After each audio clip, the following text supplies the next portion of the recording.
আসসালামু আলাইকুম বন্ধুরা আশা করা যাচ্ছে বাংলাদেশের পট পরিবর্তনের সাথে সাথে আমাদের বাঙালির যে মাছে ভাতে বাঙালি এর প্রধান যে মাছটি সেটি হচ্ছে ইলিশের স্বাদ বাংলার মানুষ পায় না, অথচ এটি ভারতে রপ্তানি করা হয়।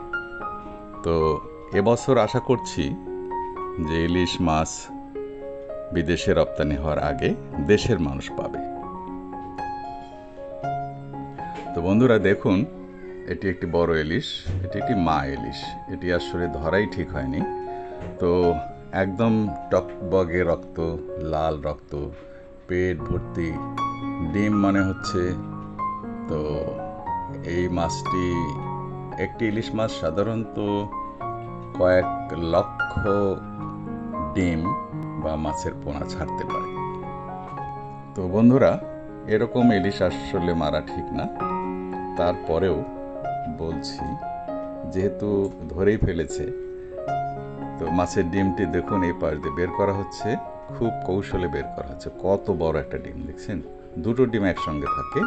আর মাছটি মনে হয় প্রায় 1.5 থেকে 1.25 কেজি ওজন হতো। বন্ধুরা দেখুন, এই মাছটি কাটা হয়ে গেল। এরপর যাবে এটি রন্ধনশালায়। যা যা দরকার: গরম তেল, পেঁয়াজ, মশলাপাতি, হলুদ, মরিচ, যা যা দরকার, লবণ। এরপর আপনি করবেন দো পেঁয়াজা, কয়েক ফালি কাঁচামরিচ। মাছ রান্না হয়ে গেল।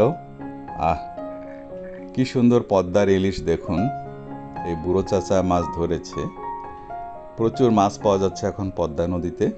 আশা করা যাচ্ছে এবছর মৎস্য ও প্রাণী সম্পদ মন্ত্রণালয়ের মাননীয় উপদেষ্টা মিস ফরিদা আক্তার কি বলছেন শুনব। ইলিশ মাছটা একটা বিশেষ মাছ, যেটা একমাত্র বাংলাদেশে হয়। এটা রপ্তানির চাইতে বেশি আমাদের চেষ্টা করতে হবে দেশের মানুষ যেন ইলিশ মাছটা পায়, এবং সেটার দামটা অহেতুকভাবে বাড়ানো কোনো মতে যুক্তিসঙ্গত নয়। বন্ধুরা, তো আমরা শুনলাম আমাদের মৎস্য সম্পদ উপদেষ্টা, তার বক্তব্য। আমরা আগে বাংলাদেশের মানুষকে দিব, তারপর বাঁচলে বিদেশে রপ্তানি করব। তো আমি আশা করছি যে বছর আমাদের ইলিশ মাছ হয়তো ভাগ্যে আছে। দেখুন, প্রচুর ইলিশের আমদানি মার্কেটে, এবং প্রতিদিন দাম কমছে। আশা করা যাচ্ছে এবার আমরা মাছ খেতে পারবো। তো বন্ধুরা, পদ্মার রূপালী ইলিশ একটি বাংলার ঐতিহ্য, এমন একটি মাছ যেটা শুধু বাংলাদেশেই পাওয়া যায়, এবং বাংলাদেশের সীমান্তবর্তী যে বর্ডার রয়েছে ভারতের, সেখানেও কিছু কিছু মাছ ধরা পড়ে। তো বন্ধুরা, আমার ভিডিওটি কেমন লাগলো জানাবেন। আশা করি ভালো লেগেছে। তো যদি আমার চ্যানেলে নতুন হয়ে থাকেন তো অবশ্যই সাবস্ক্রাইব করবেন। আশা করি সবাই ভালো থাকবেন, সুস্থ থাকবেন। আল্লাহ হাফেজ। বাংলাদেশ জিন্দাবাদ।